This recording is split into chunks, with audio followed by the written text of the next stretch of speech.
आज हम nutritional management of acne के बारे में डिस्कस करने लगे हैं कि फूड जो है वो कौन से आप खा सकते हो और कौन से फूड्स आपने एक्सक्लूड करने अपनी डाइट में से, ताकि अगर आपको एक्नी है तो आपने उसको किस तरीके से अपनी कंडीशन को इम्प्रूव करना है ताकि आपकी स्किन जो है वो क्लियर होती जाए। ठीक है, ओके। एक्नी बेसिकली होती क्या है? एक्नी जो है ना कॉमन स्किन कंडीशन होती है। यूजुअली जो है ना ये आपके जब हेयर फॉलिकल्स क्लॉग होते हैं ना, तो उसमें क्या होगा कि ऑयल भस जाता है और डेड स्किन सेल्स जो है उसमें फंस जाते हैं, तो उसकी वजह से पिंपल्स भी बनते हैं, ब्लैक हेड्स बनते हैं, वाइट हेड्स बनते हैं।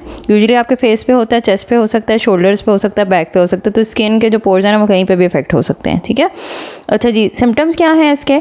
एक्नी सिम्टम्स जो होते हैं ना वो वेरी करेंगे सिवेरिटी में, और जो है ये भी हो सकता है कि सिर्फ ब्लैक हेड्स वाइट हेड्स हों, जो कि मेजॉरिटी को होते ही हैं। ठीक है, क्लॉग पोर्स होते हैं बेसिकली, या तो वो क्लोज होंगे वाइट हेड्स या ओपन हो सकते हैं जो कि ब्लैक हेड्स हो सकते हैं। ठीक है, दूसरे आपके क्या हैं कि पैप्यूल्स एंड पस्ट्यूल्स हो सकते हैं। ठीक है, इसमें क्या है, स्मॉल रेड टेंडर बम्प्स होते हैं जो कि इन्फ्लेम हो सकते हैं, या पस फिल्ड पिंपल्स भी हो सकते हैं। ठीक है, फिर नोड्यूल्स एंड सिस्ट हो सकते हैं।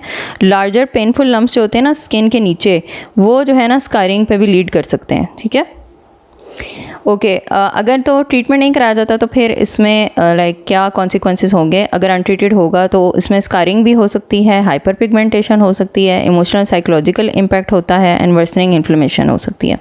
स्कारिंग में बेसिकली क्या होगा, अगर सवेयर या अनट्रीटेड एक्नी है ना तो वो परमानेंट स्कार्स या पिटिंग कॉज कर सकता है आपकी स्किन पे, या जहाँ पे भी आपको होगा ना, लाइक फेस पे, आर्म पे, कहीं पे भी आपको जहाँ प्रॉब्लम आ रहा है वहाँ पे वो कॉज कर सकता है। हाइपर पिगमेंटेशन हो सकती है, डार्क स्पॉट्स जो हैं वो बन जाते हैं समटाइम जब एक्नी क्लियर होने के बाद, स्पेशली जिन लोगों की जो स्किन टोन होती है ना थोड़ी डार्कर होगी।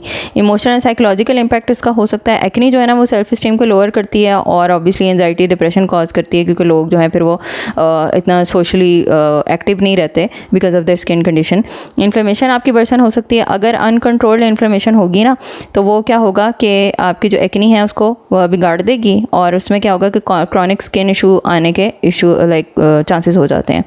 अच्छा जी, पोटेंशियल ट्रिगर्स क्या है और उसको मॉनिटर किस तरह से करना है? एक्नी ट्रिगर्स होते हैं ना पर्सन टू पर्सन वेरी करते हैं। हार्मोन्स की वजह से मोस्टली फीमेल्स में होता है, और इवन जब आपकी प्यूबर्टी शुरू होती है तो उसमें भी हार्मोनल चेंजेस आते हैं, तो उसकी वजह से अक्सर लोगों में एक्नी का इशू आना शुरू हो जाता है। डाइट रीज़न हो सकती है, स्ट्रेस हो सकता है, स्किन केयर प्रोडक्ट्स कुछ इस तरह की होती हैं, और एनवायरमेंटल फैक्टर जैसे कि पोल्यूशन वगैरह होगी, या जिस पे पानी से आप मुंह धो रहे हो, ये सारी चीज़ें जो है ना उसमें इम्पैक्ट कर सकती हैं कि आपका किस तरह से एक्नी का प्रॉब्लम शुरू हुआ है और वो वर्स कैसे होगा, या उसको इम्प्रूवमेंट आपने कैसे लेके आनी है। ठीक है, अगर आप स्किन डायरी रखते हो ना तो उसमें कुछ आप फैक्टर्स जो है इंक्लूड करो, जैसे कि फूड इंटेक आपने क्या किया था फ्लेयर अप से पहले, स्किन प्रोडक्ट आपने कौन सी यूज़ की थी, लाइफस्टाइल फैक्टर्स क्या थे। जैसे आपको अक्सर लोगों को मैंने सुना है कि जब टेंशन होती है ना तो साथ ही एक्नी निकलना शुरू हो जाती है। ठीक है, तो ये सारी चीज़ें उसमें आप मॉनिटर करोगे। ठीक है, डाइट थेरेपी क्या होगी एक्ने के लिए? डाइट थेरेपी जो होती है ना एक्ने की, वो फोकस करती है ऑन रिड्यूसिंग इन्फ्लेमेशन, आपको ब्लड शुगर लेवल स्टेबलाइज करने हैं, और एसेंशियल न्यूट्रिएंट्स जो होते हैं ना जो कि स्किन हेल्थ को सपोर्ट करते हैं वो आपने इसमें ऐड करने हैं। की डाइटरी रिकमेंडेशंस क्या होंगी? सबसे पहले तो ये कि हाई ग्लाइसेमिक फूड्स आपने लिमिट करने हैं, एंटी इन्फ्लेमेटरी फूड जो है ना वो आपने इंक्लूड करने हैं डाइट में, और हाइड्रेटेड रहना है। ठीक है, और बैलेंस मैक्रोन्यूट्रिएंट्स आपने इंक्लूड करने हैं। तो हाई ग्लाइसेमिक फूड जो होते हैं उसमें कौन कौन से हैं बेसिकली, जो कि ब्लड शुगर लेवल को आपको स्पाइक कर सकते हैं, और ऑब्वियसली इंसुलिन को भी स्पाइक करेंगे, तो उसकी वजह से एक्नी जो है आपको वर्सन हो जाती है। एंटी इन्फ्लेमेटरी फूड जो है आपने अगर इंक्लूड किए हुए हैं, जैसे फॉर एग्जांपल एंटीऑक्सीडेंट्स इसमें होते हैं, ओमेगा 3 रिच फूड्स होते हैं, तो वो इन्फ्लेमेशन को कॉम्बैट कर सकते हैं, और आपकी अगर रेडनेस स्वेलिंग होगी ना वो काफ़ी हद तक रिड्यूस करेगा।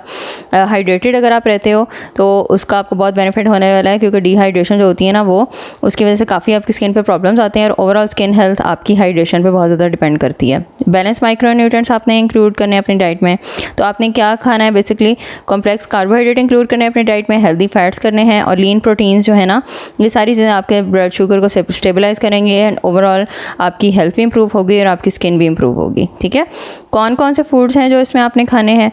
सबसे पहले तो ये कि लो ग्लाइसेमिक फूड्स आप खाओगे। ठीक है, जैसे कि होल ग्रेन्स आ जाती हैं, ठीक है, ओट्स किनवा आ गया, फिर लेग्यूम्स का इंटेक आप ज़्यादा रखोगे, end of course non starchy vegetable जो है, ये सारी चीज़ें जो है ब्लड शुगर स्पाइक्स को लाइक डिक्रीज़ करती हैं। तो जितना आपका ब्लड शुगर लेवल स्टेबल रहेगा उतने ही चांसेस होते हैं कि आपकी स्किन भी क्लियर होती जाएगी, ठीक है। ओमेगा 3 रिच फूड्स आपने लाजमी इंक्लूड करने हैं।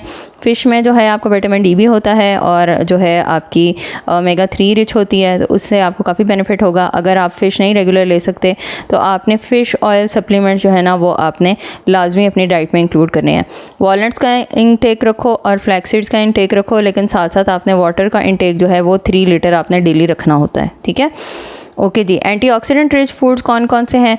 उसमें बेरीज़ आ गई, ग्रीन लीफी वेजिटेबल्स आ गई और कलरफुल वेजिटेबल्स, ये सारी की सारी आपने इंक्लूड करनी है। ये सारी चीज़ें जो होती हैं ना ये आपको ऑक्सीडेटिव स्ट्रेस को कॉम्बैट करती हैं और क्लियर से स्किन को ये प्रमोट करेंगी, ठीक है। नेक्स्ट आ गया जिंक रिच फूड्स। तो जिंक जो है वो पम्पकिन सीड से, लेंटिल से, चिकपी से आपको मिलता है। इसमें इनका रोल जो है ना वो एक्ने की सिविरिटी को रिड्यूस करने में देखा गया है। जिंक जो होता है ना स्पेशली वो स्किन रिपेयर में उसका रोल देखा गया है। ओके जी। Vitamin A and E foods, carrot, sweet potatoes, nuts, seeds, ये सारे के सारे जो है ना स्किन हेल्थ को प्रमोट करते हैं, सपोर्ट करते हैं और एक्नी फ्लेयर अप्स को रिड्यूस करेंगे। तो ये सारे फूड जो है ना अपने डाइट में अपनी मैक्सिमम इंक्लूड करने हैं। अवॉइड कौन कौन से फूड करने हैं? हाई ग्लाइसेमिक फूड जो होंगे, जो एकदम से आपका ब्लड शुगर लेवल स्पाइक करेंगे, ठीक है, उसमें शुगरी स्नैक्स जो हैं वो आपने नहीं लेने।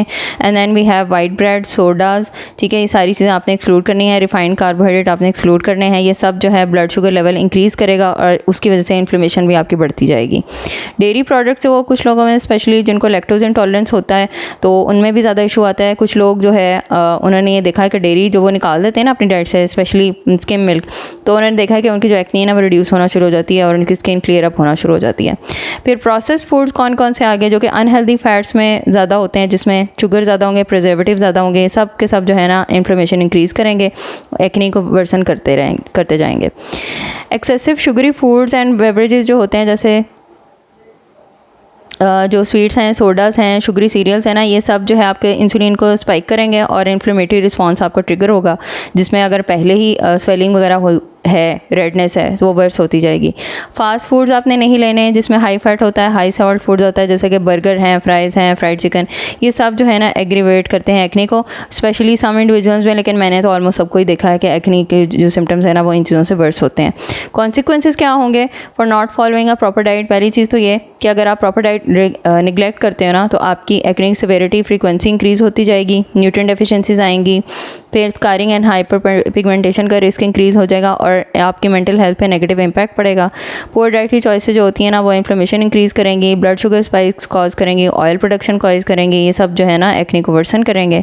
न्यूट्रिएंट डेफिशिएंसी जो है, अगर स्किन सपोर्टिव न्यूट्रिएंट्स आप नहीं ले रहे, ठीक है, तो उसमें क्या होगा कि स्किन हीलिंग एंड रिपेयर आपकी स्लो हो जाएगी।